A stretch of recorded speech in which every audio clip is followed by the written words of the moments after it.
As the development of the metropolitan area increases in heavily populated cities and the development of sustainable rural areas decreases, the importance of climate action has become increasingly more significant in combating climate change. According to the World Bank 2020, the world's climate is changing mainly due to the emissions of greenhouse gases caused by human activities such as the burning of fossil fuels. Changes in the climate threaten to reduce progress in almost every area of the human development and may cause natural disasters such as flash floods. SDG 13 aims to combat climate change and address its influences. According to ECHO 2021, in the northern side of the Philippines, the multi-million metropolitan developments experience floods from the rising waters due to monsoon rain.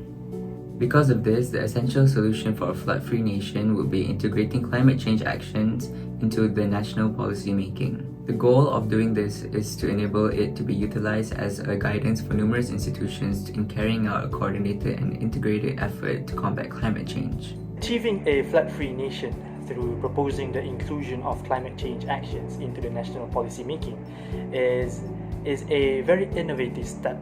By proposing the compulsory policy for construction or urban planning cities to use a smart bricks, which can be a very innovative way to improve the urban planning of the city. The smart bricks can replace the standard clay bricks to act as an automatic flood protection by halting flood water from entering a building through the bricks. The bricks are also very easily installed and requires no expertise, which makes it easy and efficient to be implemented. Also goes in line with the environmental agency guidelines to protect buildings from flooding. Now we'll be approaching our solution in a financial perspective. The two main aspects I will touch on are social and economic aspects. So to start off, the social aspect is poverty. Statistics from UN studies suggest that 50% of people killed in floods are from low-income families because they are unable to protect themselves, possession, and ability to live in less risky places due to bad housing and bad public services. In the economic aspect, we can see and look to insurances that are offered and see that flood insurance can be traced back between 1895 and 1927 in the US, according to the National Academy of Sciences. In Mozambique, insurance companies and banks play an active role in the national disaster management system. In China, they have flood control law which advocates the pooling of flood risk through insurance measures. To protect themselves from potential future losses, the government and other institutions can promote mitigating measures to be implemented, such as the smart bricks. Thank you.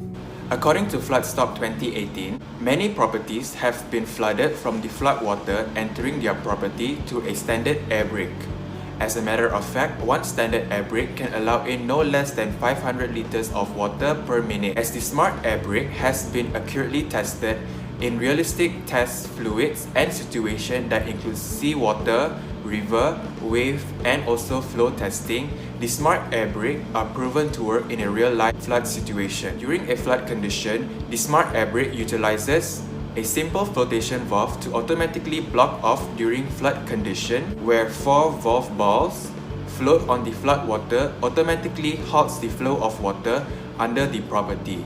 Additionally, the smart bricks also is a passive flood protection measure where it does not require an external power supply to operate and can also be easily cleaned after a flood conditions. Moreover, the smart brick can be easily installed and does not require any expertise or concrete. This would indicate that it would be cost efficient and quicker for all individuals living in the metropolitan development cities to install the device, especially if such individuals are retrofitting to a property when the new law is passed.